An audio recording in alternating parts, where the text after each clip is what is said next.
Good evening, everybody, and welcome to the weekly edition of the Sport and Limerick Soccer Podcast, joined again by Jason and Noel O'Connor. Jason, to start with yourself and a quick recap on proceedings last week at Tolka Park. Shelbourne and Treaty United 2-2 draw. It only begins to tell the story, the scoreline. It was a crazy situation, crazy ending to the game. You had 3 different results within the space of injury time, going into injury time from the 90th minute. Very hard to describe what went on a Zoom call, like, as you can imagine. Yeah, unbelievable game, Adrian. Really was. Had absolutely everything. Thought Treaty were by far the better side in the first half. And weren't flattered, I suppose, by their lead. With Matt Keane with a goal, or my apologies, hitting the post on 10 minutes. Jack Lynch had a good chance with a header as well before Kieran Hanlon put him ahead. And they looked like there was only going to be one winner, but I suppose the changes that Shelbourne made all the difference. Obviously, Brennan and Maddie coming in the second half and getting the goals. And look, I suppose if you're to be completely biased, I suppose looking at the one that we saw a clip of it, Adrian, that was over the line, that wasn't given as a goal. And Shells had a couple of excellent chances as well before they went into the lead. But fantastic to see the goal by Clyde O'Connell at the end, and unbelievable stuff. And the celebrations from the players really sums up, Adrian, I suppose, what we've seen from Treaty so far. The fight, the determination, the pride in the jersey, and just going to the very end. And we saw them go behind, and we've spoken on the podcast for a number of weeks about how they'd react when they go behind. And it was only for a couple of minutes. The reaction was there for everybody to be seen. They wanted to get a result out of the game and came away with a deserved point. Yeah, certainly. And as we had been discussing, we did want to know how they would react if they went behind. Well, they scored fairly quick afterwards. Noel, were you impressed by Treaty's performance overall, both in possession and out of possession? Oh, absolutely. And Jason, spot on. The first half, they were far the better team. I suppose looking at it as a neutral, you'd wonder what Shelbourne were doing. They seemed to get everything wrong. They only seemed to have one up front. They gave Treaty loads of time. At the back, the personnel, as Jason mentioned, who came on, you'd wonder why those 2 chaps didn't start. You'd be thinking if you were Shelbourne, that you'd want to put Treaty on the back foot from the first minute because they were going so well. And I felt that they certainly had the personnel to do that, and they didn't, which was a bit surprising. They let them get a foothold in the game. They let them get their passing game going. They got a lead, which they were full value for. And I suppose they really only started playing, at half-time or from half-time on, Shelbourne. I thought in the second half they really were outstanding, and it was all hands to the pump for Treaty. Some last gaps defending, some good saves, kind of clearances off the line, blocks in. It was a real heroic performance, but it also showed maybe how good Shelbourne can be. It was brilliant to see Treaty coming back, because as we said, we were wondering what they would do when they were a goal down. What was really more remarkable about that is that they actually got that equaliser with 10 men, which obviously was brilliant for Treaty. But then, if I was involved with Shelbourne, I just looked for a split second there before the corner came in. They didn't seem to be organised at all. They did go a goal up, and they had a big celebration as well when they went 2-1 up, and you would have said, they may well have been better off to postpone that celebration for another 2 minutes and, have it, at the final whistle. I didn't see anyone on the front post, the back post, or in the hole when the corner was delivered. We've spoken now how strong Treaty have been from corners, and it's nearly always an overhit to the back post from that side from Mark Ludden. Yeah, and you've Clyde O'Connell out there, very, very good in the air, heads it back to where it came from. And you'd, like, with the likes of Ali Gilchrist in their ranks, you would have thought that he would have done a marking job on Clyde, and did some matchups, and they didn't seem to have done that at all. So listen, it was brilliant for Treaty, and I suppose for the resources that Shelbourne had on the night, they certainly would be disappointed that they didn't get the 3 points, but it was a great point for Treaty. Yeah, it certainly was the case. On one sour note, Jason, to emerge from the game was obviously the news that Mark Walsh has suffered a broken jaw, which was very disappointing for both the player and Treaty, considering the performances he's put in. possibly came in under the radar for a lot of people. People weren't expecting much from Mark Walsh, and he did a real good job in defensive midfield. I know that Tommy Barrett and the Treaty players were livid, and the footage doesn't come across well if you're Michael O'Connor either. It looked like a pretty premeditated attack, Jason. Yeah, it certainly was, Adrian. There's no doubt about that. And anyone that's looked at Treaty closely will see that Mark Walsh is the standout player in the middle of the field by far. You know, he goes about his work quietly. He doesn't draw attention from the referee. He turns over possession regularly for Treaty. And more importantly, then on the ball, just does it nice and simple and keeps possession for his team. So he was definitely targeted, you know, from looking at it from a player's point of view. These are the things you discuss as a player, and you do leave a bit on him. And I agree with you 100%. I think Michael O'Connor got away with one. I know he picked up a yellow card for it, but in my eyes, and I'd have a bit of experience on it, it certainly was a red in my book. Yeah, it was incredible, really. No, I suppose from a managerial point of view, you can see where Tommy Barrett was coming from after the game when he mentioned that if the referee sees that, which he obviously has, how is that not a red card and is a yellow card, really?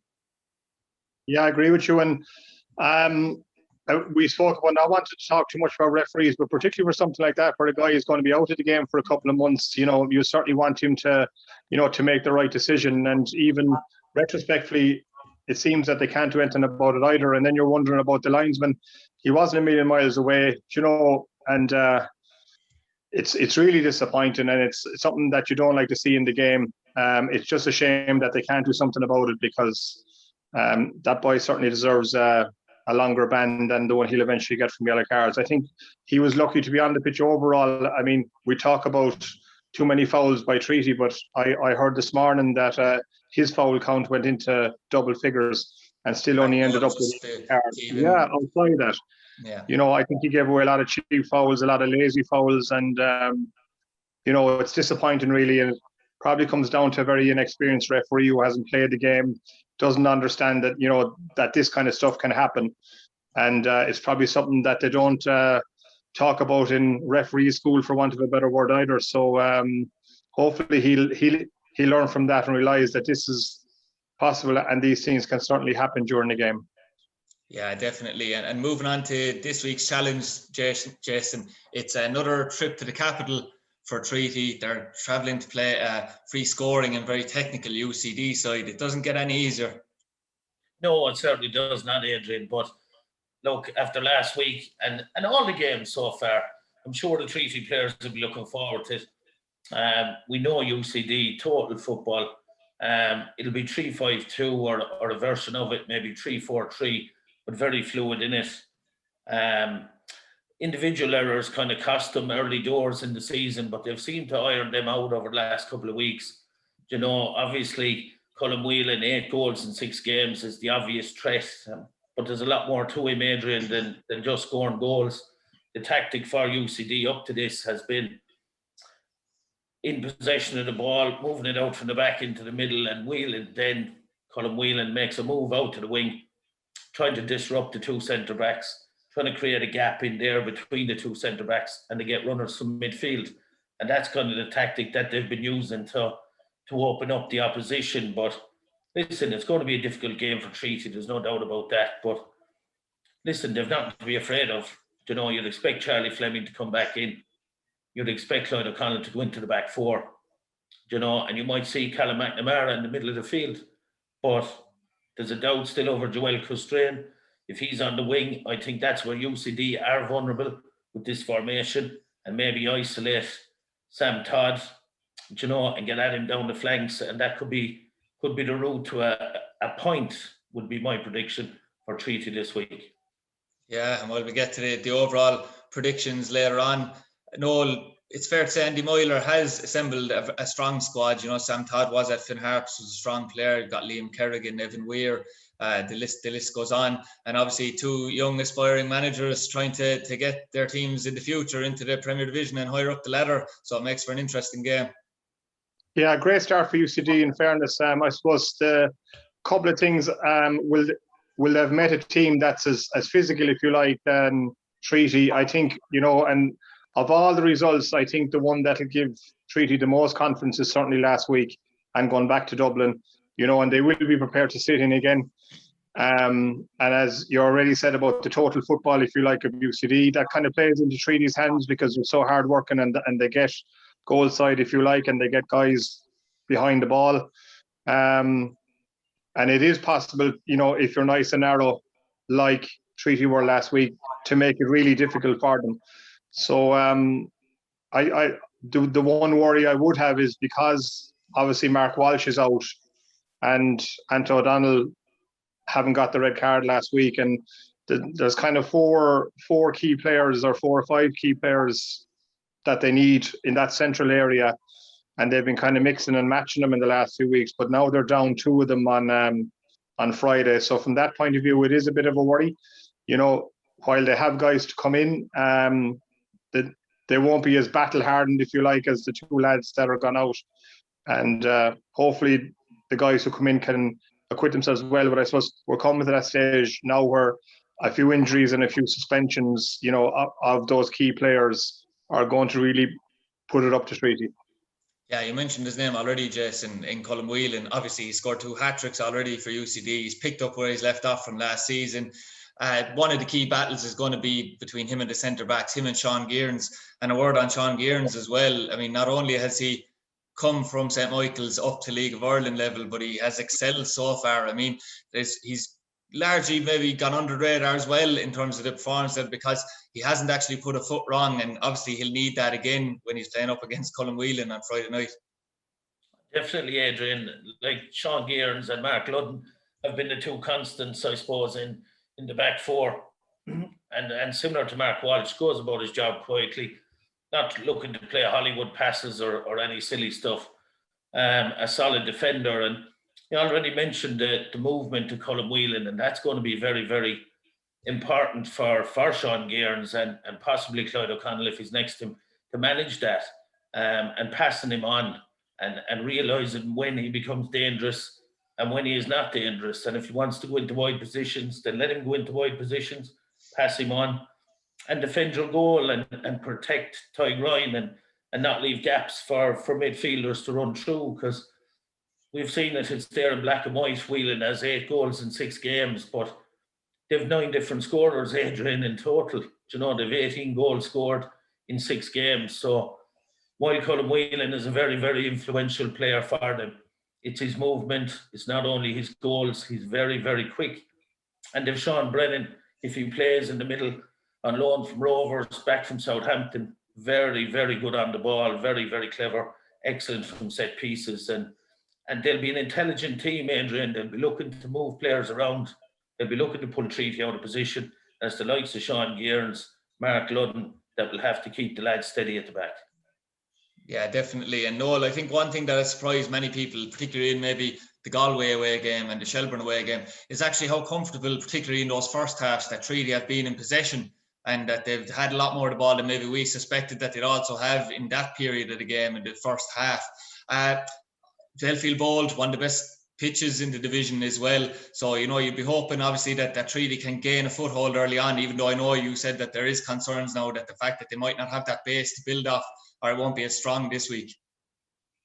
Yeah, and I suppose, look, will Andy Myler have looked at those games and said, they've let them settle, if you like, because I did feel that they didn't get after them, they just didn't get after Treaty like you think that they should have. And I'm sure Andy Myler will be drumming that into the UCD team that they need to press high, if you like, to get on top of them, and not give them a foothold in the game and try and just disrupt their rhythm. Because what has been a great advantage for them so far is they have, they play the way into the game, they've got a foothold in the game, and they've nicked the goal to go in front. And then they have something to hold on to. There's something tangible to hold on to, and it's really worked very well from them. And look, we do hope that happens again. But as the opposition manager with his cap on, you obviously don't want that to happen. So you're saying to your team, we need to get on the front foot. We need to press them, not let them have time to start passing and get their passing game going. Just get the ball in behind them as much as we can. Because another thing that'd be interesting, and it was apparent even last week, like most crosses when teams do get wide of Treaty and get crosses in the boxes, in high crosses in the box, invariably Ty Grind deals with it, or the two one of the two centre halves win it. And that's another thing maybe that UCD won't want to be doing tomorrow.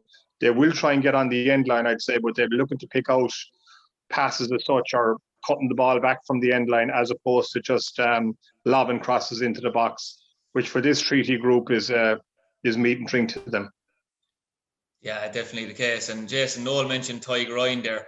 Obviously, you mentioned the goal, the phantom goal that didn't arrive for Shelbourne, but he pulled off an unbelievable save in the first header before that to get to that header from Michael O'Connor to stop it. He has had a very solid start, bar missing the one game, but he has performed really well. He was quick to point out to me last night that he has had runs of games in the League of Ireland before, when I normally said he hasn't. But I do think it was fair to say that this really is, though, the first time that he has been first choice and established at a club, and he seems to be benefiting from that. Yes, I agree with you, Adrian. Look, I assume that Tommy, when he signed him, promised him the number one jersey, because when Shane Cusack got into the team, he did nothing wrong, and Tyg went straight back in. So I'd say that was part of the agreement Tommy made with him when he signed, that he would be number one, because, look, I'd agree with you, while he has a few games under his belt elsewhere, he's never really had a full season in goal for a League of Ireland side yet. Look, he's technically very, very good. There's no doubt about that. Very comfortable with the ball at his feet and both feet. Good kicker, out of his hands as well. Excellent shot stopper. I disagree with Noel. I'll be honest, if there's one criticism I'd have at Ty Grind, it is balls into the box. And over a couple of games, he's fumbled a couple when he's been put under pressure, and it hasn't really cost us as such yet, but it would be my one fear about him. You could see it in the Shelbourne game. There was a tactic they used in that kind of last 10, 12 minutes where they were getting a bit of joy in us. They were pumping balls into the box. And while I'd agree with Noel about the centre-backs heading balls away, I'd have a slight concern about Tyg under a high ball.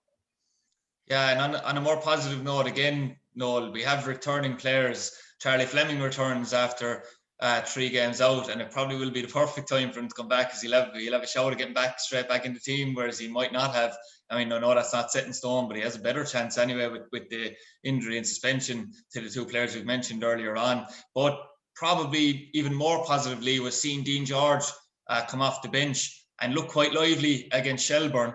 So the fact that he was obviously fit enough to come on for 20 minutes, and plays that he's obviously nearing fuller fitness anyway, for the want of a better word. So it was positive to see that return, and it might give Tommy a few different options in the future. Yeah, I think you're right. And look, we didn't mention Kieran Hallen, who was outstanding last week, I thought, and just gave something, say, that they wouldn't be used to. He kind of bullied the 2 Shelbourne centre halves, or took them on his own, I thought, and obviously he got the goal as well. Now we do know, I thought again, like the previous week, he was quite enough in the second half, and it was eventually substituted. And certainly with Dean George, you have an option maybe to make that change a bit earlier. And again, I'll say McKevitt is another live option for me, particularly when you're a goal up away from home. I mean, he did come on and he did stretch them a little bit.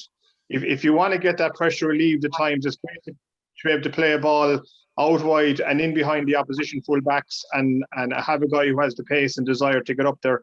I think he closed them down and eventually got a free near the Shelbourne corner flag, which, it was psychologically, it was so important to Treaty at that time, just to give them a bit of breathing space and a bit of belief, and run down the clock. Yeah, that's something that is important, Jason. That's something we can't skip over very quickly, because let's be honest, we did all have our reservations about Kieran Hanlon at the start because of his lack of fitness coming into the season, but he is working very, very hard, and up against those 2 what you call monsters nearly, in Ali Gilchrist and Maxime Cougam on his own, as Noel said, he really battled very well, and it was great to see him get on the score sheet as well. And I'm sure if I didn't mention it, he'd let me know about it too. Rewards really for Kieran, Adrian, as you rightly said, he's been working his socks off, and been chatting most weeks, a little centre forwards club.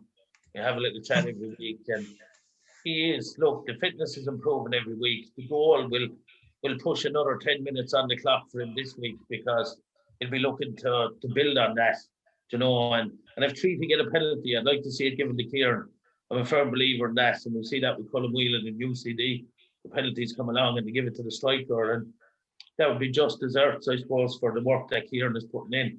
You rightly said, it is hands, body, legs, everything full with Maxie Coogan, that's for sure, and Ellie Gilchrist, but you can't doubt his work rate, and he got his reward last week.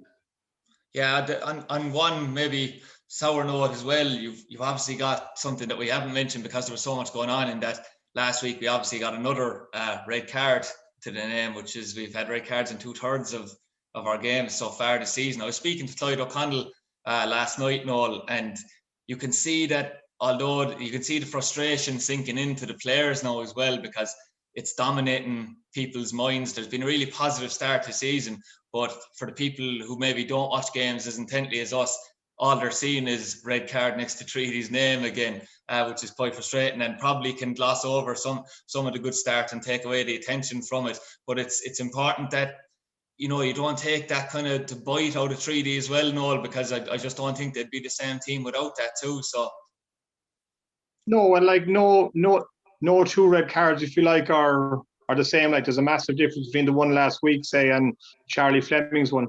And you're right, people will look and see, oh, it's another red card. There were 2 yellow cards. I didn't really have an argument about him, to be fair. He was a little bit isolated, particularly for the second one. And they were getting tired as well. Your man showed a bit of pace and got around him. He was heading to the box, and in that split second, he just felt that he had to foul him, and that's the way it is. But again, it is another red card, so I don't think it means that Treaty are a dirty team. So hopefully they can go back to saying, look, we need to cut these out. So it's just one of those things. When you are away from home and you're soaking up that amount of pressure, unfortunately, and particularly with the referees nowadays, the yellow cards are kind of easily given, and there's no second chance if there's a foul, or there's no common sense really, because the assessor is above with his notebook and he's telling him inside in the dressing room after, you should have booked this guy, you should have booked that guy, and that's just the way the game has gone. So we spoke about it earlier on about guys having to stay on their feet and jockeying and closing down and maybe just dropping off, but when the body and the mind is a little bit tired with a few minutes to go, it's easier said than done. Yeah, I'd certainly agree with you. And actually, Jason, the club just released a poll maybe over an hour ago for Player of the Month for April, for the first part of the season. It's an interesting one. You've got 4 options. You've got Mark Ludden, Sean McSweeney, Anthony O'Donnell, and obviously the recently injured Mark Walsh. If you were to pick yourself and vote on that Twitter poll, who would you go for?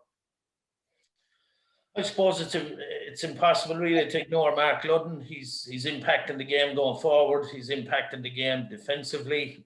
He's pivotal to everything that Treaty do. So I'd be leaning towards Mark Ludden, just shading it over Mark Walsh, just because I suppose the impact that Mark Ludden has in respect of Treaty scoring goals, but very little between the two of them. But if you're asking me for an answer, I'd have to go for Mark Ludden. Yeah, I have to say, I don't know whether the lads making the poll felt that they couldn't have too many defensive options, but I think maybe Sean Gearns might have been unlucky not to get in the 4 for the possible Player of the Month. That would have been very defensive, but I suppose defence has been the backbone for Treaty in the results so far.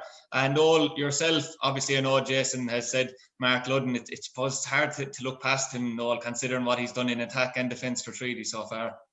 Yeah, absolutely. And for sheer consistency, you're right about Mark Walsh and Sean Gearns, because for sheer consistency, they've been steady eddies, if you like, in every game. But that impact, those big moments in the games, nearly every big moment that Treaty have had this season in terms in the opposition end, Mark Ludden, he hasn't been far away, whether it's a pass, it's a corner, or a long throw. And defensively, he's been really, really good. Although I thought that last week was the first kind of real defensive test, and he certainly had his hands full last week. But overall, I think he's easily been Treaty's outstanding player so far this season.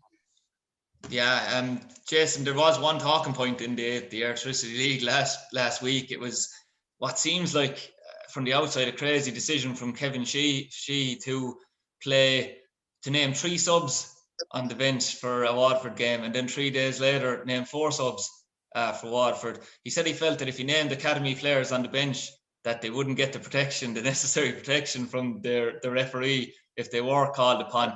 It's caused a lot of anger around it, that why are clubs like Waterford putting money into academies and underage sides at all, if that is the approach you're going to take. What would be your take on that? Obviously, Adrian, I'm all for young players getting their break and getting their chance, but we have to allow the manager as well the decision making, and there's a lot of negative around Waterford at the moment, I suppose. A lot of stuff coming out from the local press and things like that, and there seems to be a couple of different agendas going on down there outside of the football club. But listen, on the pitch, the players are trying hard. I'd expect to see him bring in a few players when the window opens. And it's not an easy job, is it, Waterford? That's certainly been shown over the last few years. But listen, we have to take with a pinch of salt stuff that's coming out in the local media down there. I'm a close friend of Martin Dunphy. He's a lifelong Waterford United advocate. He's in the middle of running the club down there, and he's Waterford through and through. So the club's in safe hands when it's in Martin's hands. Yeah, in fairness to Waterford, it is a club, if you're going by Munster, I do hope that things improve results-wise for them anyway. I'd love to see them staying in the Premier Division. Noel, on a positive note for another club, a Dublin club, Shamrock Rovers have started beating a few records there. They've beaten the unbeaten record in the Airtricity League, or the League of Ireland, which was held for many, many years. I have to say, from my own opinion, I can't think of a worse club to get that achievement. Just say worst club.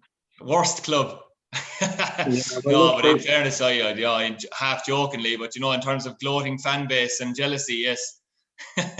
Yeah, well, they've done it. Listen, they've been great in the last few years, and it's just amazing how quick things change up there. Because a couple of seasons ago they were calling for Stephen Bradley's head.